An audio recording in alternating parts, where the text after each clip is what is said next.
You arrived here as settlers in 1652. It's a historical fact. And you were using South Africa as a refreshment station. You were not here to settle. You were passing.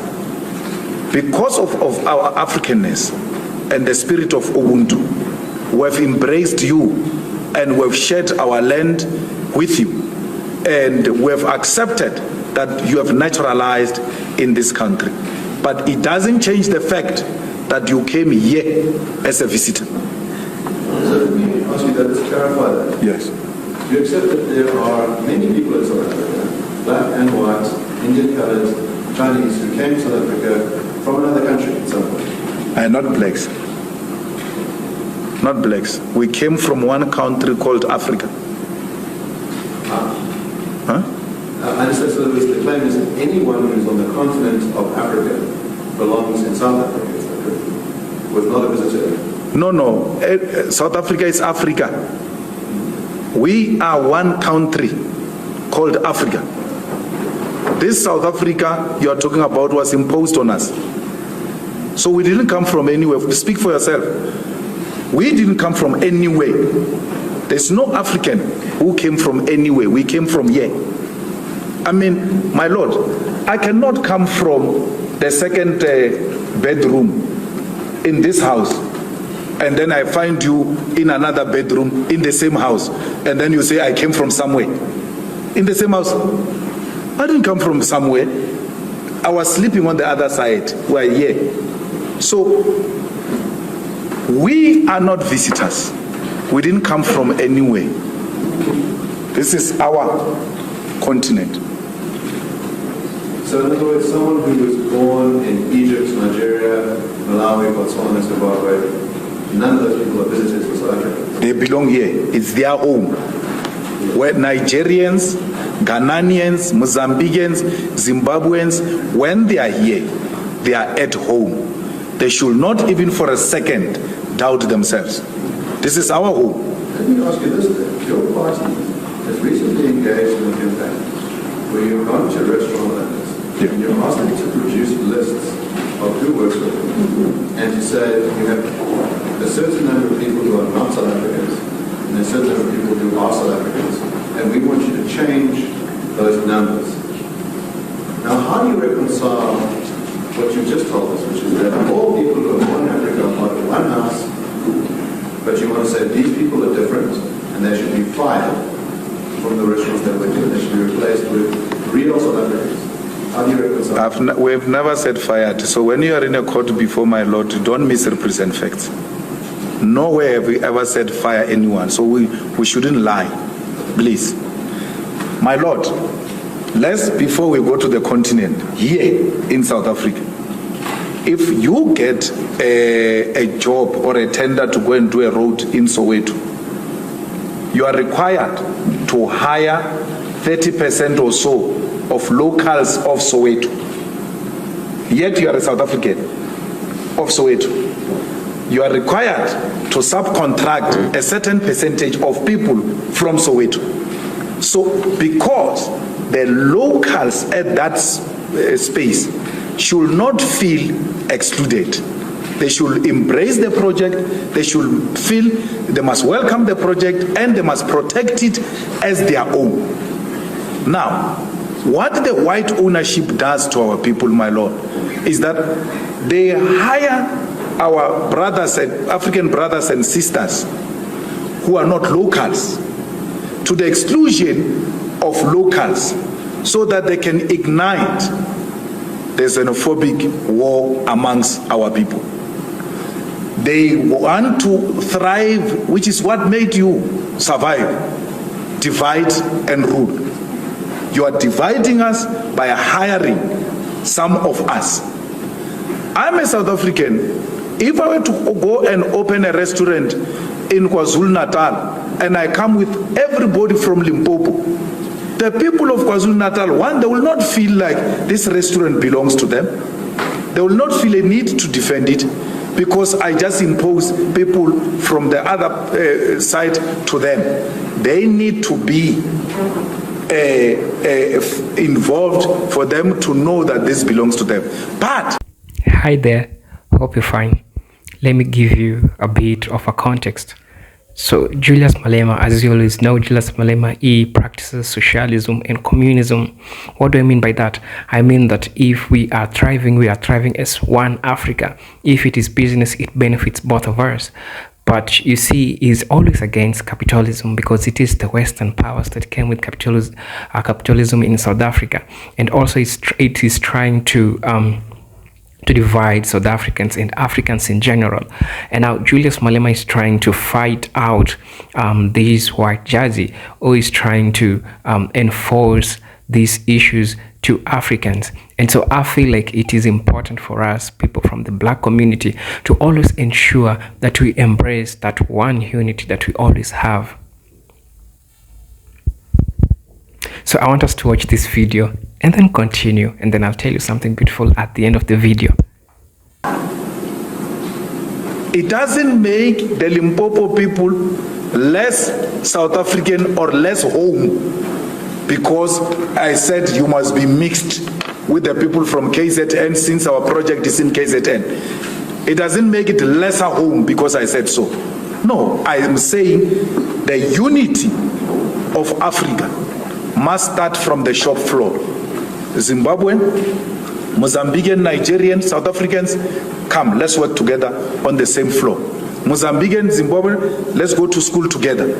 Let's grow up together and know each other so that by the time we defeat these colonial borders, we already have embraced each other and we don't start from scratch. So that's what we're doing. It's in line with what we're saying. We're saying Africa is one, and let one Africa be seen at Cream Restaurant. We're not going to allow the bosses to divide our people by excluding others. So if there is a shop, my lord, that says here we don't hire Zimbabweans, I will go there and fight with them and say, why would you say that? Why do you classify our people and want to isolate them? It will be a wrong practice. So we are starting, and which is what is offensive. You want to exclude South Africans with African brothers and sisters so they can fight amongst themselves and they remain divided. We are saying no, come together, work together so that the unity starts at the shop floor. You are not happy with that. Let me put to you what you actually did. Yeah. So in other words, your party goes to Cream Restaurant and says, we've looked at your books and you employ, let's say it's 25 people who are not South African and 5 people who are South African. We think you should reverse those numbers the next time we come back in 2 weeks. Now, what would it entail? You said, I'm putting words in your mouth about firing. What would it entail to reverse those numbers? But I didn't do that. I didn't go to Cream and say, these are the numbers, and then when I come back in 2 weeks, I want these numbers. No. I said to Cream, I want to look at the ratio of Cream and see if you guys are compliant. And you know, my lord, in all the restaurants I went, I found them compliant. I found both outside brothers and sisters from other countries and South Africans together on the shop floor. I never said that. You see, you rely on non-existing sources, because I can ask my lord here that you lead the evidence of me saying that. Read something, because you utter such words to mislead the public. But I know for a fact, my lord, he can't produce anything to back up what he's saying, and he deliberately says it so that it can spread wrongly in society. Your party did this. There's a wonderful that would be for Cuba. Now that seems to be embracing free markets. No. You can't say that is embracing free markets. Under a communist or a socialist state, there's still an opportunity to develop the productive forces. You have a responsibility to grow your economy. And we know that we exist in a globe today. And for any economy, for it to survive, you require the like-minded forces, even if they are not found in your country, to come and work with you to develop the productive forces. Let's take, for instance, Cuba. What makes Cuba a free market state if it takes a decision to trade with a communist China? How is that free market? Because the two communist economies are working together to develop their own productive forces. So let's try and clarify what your idea is. When you say you want to live in the environment, if communist countries trade with each other, in other words, the state owns the resources of the one country, the state owns the resources of the other, yes, they should be free to trade goods between each other. They will work together to make sure that they grow the economy of their own countries. Now, so in a socialist communist state, there is no preoccupation with the so-called trade. Because in a capitalist society, that's what preoccupies your mouth. You're obsessed with trade, you're obsessed with profit. So in this context, we are obsessed with development of productive forces for the benefit of all. So trade encourages individualism, where individuals will have to thrive even above the state they belong to. We don't subscribe to that. We subscribe for the common good for all. Let's talk about that. So, from what I understand, the nature of communism, the nature of the manifesto is to say that the state must be the ultimate authority. Yes. And the state must be the ultimate custodian. Now, is it of just land or of other property as well? No, land. We own land. Yes. Yes, and that which is on top of the land belongs to you. But for you to develop that on top of our land, you will have to come and explain that here I want to open an industry. And then we'll say to you, you cannot open an industry here because this is an agricultural land. For security, for food security, we think there are areas that are allocated for such purpose and then relocate you to an appropriate place for what you want to do. That belongs to you. It doesn't belong to the state. But the state ownership of the land then gives our people an opportunity to equally participate in the economy of South Africa. The plan of the enemy is always to divide Africans with many ways, with all means that they can divide Africans.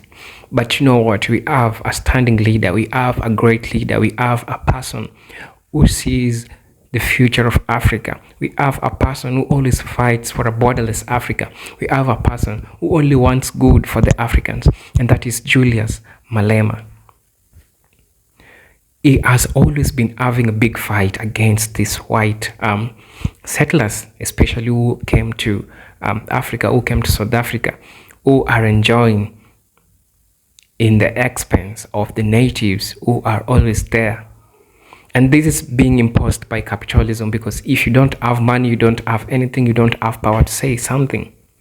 And Julius Malema is trying to bring different Africans, is trying to shed lights to the mind of Africans, is trying to bring African leaders together so that we can stand together, so that we can have a borderless country. That's why he keep on saying that we don't have South Africa, we have Africa. You see? So it is not a matter of who are South Africans. For instance, if a person who is in Kenya wants to buy a product from South Africa, it is always easier because of these trade tariffs which we are fighting to remove. You know, having borderless Africa, it also means that we are removing trade tariffs. We are removing a lot of legal formalities which are being involved in regional trade, you know. And as I always say, Julius Malema will always tell people that we should promote our own people, we should promote our products. If you are a South African, you can come down to buy a product in Kenya, or if you're a Kenyan and you're seeing a product in South Africa that you like, you can go and support the other country by buying this product. And so I believe that it's really important for people from the black community. It is important for we as Africans to stand together, and it is important for us to all ends together and say that now we are tired of being divided. Remember, the agenda of the enemy is always to divide Africans. But Julius Malema is our watchdog. Julius Malema is our true watchdog. Julius Malema will always pinpoint where the mistake is. And it doesn't matter who you are, he will always tell you the truth. And this is what Julius Malema is trying to tell the judge. And observantly, you could see that it is clear that these people are trying to divide South Africans. You know, I came to realize that people are saying that South Africans are xenophobic, but it is not true. You can't support when people are coming to your country and you as a native, you're not allowed to take part in that business, yet you're a native. Then what's the point of practicing Africanism? And I believe that charity begins at home. If you are employing people from a different country to come to South Africa, then you should also employ South Africans to also work with them. And that is what Julius Malema is trying to say. We should practice communism. It is not about a person who owns the factor of production. It is about how can we cost share this problem? How can we share this opportunity as people? And that is what is communism and socialism. I can't remember, Julius Nyerere of Tanzania was also trying to push the issue of socialism and communism in Tanzania. You know, the ujamaa. And this is what Africans should embrace. And I'm glad that Julius Malema of South Africa is trying to do this today for Africans, not only people from Africa, not only people from South Africa, but everyone in Africa. So I can imagine the magnitude that it can become if we unite, we people from Africa. Anywhere you are watching me, always know that we will always unite, we as Africans. And that is what our leader, Julius Malema, is trying to tell people from the African, people with the black descent, to understand that we have marginalized groups which suffered in the hands of the oppressors. And it is not right if still the marginalized groups suffer until today in the hands of oppressors. That's how he is coming up with the redistribution of land issues, is coming up with, you know, the review of ways in which the marginalized group can work, in ways in which there can be employment issues in South Africa. And that's why he's bringing up communism and socialism, so that we Africans, we can work together, so that we Africans, we can hold each other's hand and thrive together as people of African descent, so that we as Africans can become economically independent. Remember, Julius Malema was talking about having one common currency as Africans, to identify us and to make this common currency so stronger than the US dollars, than the pounds and everything, the other foreign currencies which are operating in Africa. Because of what? Because he understands that if we have our one common currency, we will be powerful. At some point, he also talked about we having our nuclear weapons. And these are the things which makes Africa so powerful. And I believe that if we put Julius Malema in power, if we entrust Julius Malema with the future of Africa, because everyone is watching Julius Malema right now. He's the face of Africa. He's the hope, and he is like the ringleader of African leaders. And everyone is looking up to him right now, even our president from Kenya. Remember, initially he came to Kenya and pinpointed the mistakes of our own president that did. I mean, there is no African leader can do that. The other day, he pointed out what Kagame of Rwanda did. And these are the things, these are the leaders that we want, leaders who call each other out when there is a problem, leaders who suggest the solutions that work to Africa, leaders who are not puppets to the Westerners, leaders who understand what Africa needs, leaders who knows the problems that Africans have been through until right now where we are. And I believe that Julius Malema is the card, is the only card that can change the game in the future of Africans. Africa is being bombarded by corrupt people. Africa is being bombarded by, selfish people. And Julius Malema has the power, because he pinpoints the problem where it is. Julius Malema has the power to pinpoint all these people and bring them to justice. Julius Malema has power to show you that what you're doing is wrong. And everyone, I believe, wants a leader who doesn't quote, something which is wrong. And it does exactly how a leader should be. Leaders are made, and I believe that Julius Malema is ready to transform the lives of Africans. Julius Malema is ready to embrace the African flag. Julius Malema is ready to take Africa to the next level. And, every country always have a dream of 2030. My prayer is, if only Julius Malema gets the seat, I believe that some aspects, if not all parts of Africa, we will achieve the dream 2030. For instance, Kenya, we are always having the dream of 2030. It is just 3 years from now. Only if we give Julius Malema the power to rule, only if we give Julius Malema the total power to express what is it like to be an African. And I believe that all of us will thrive so well. So this is Eugene, the African Kid.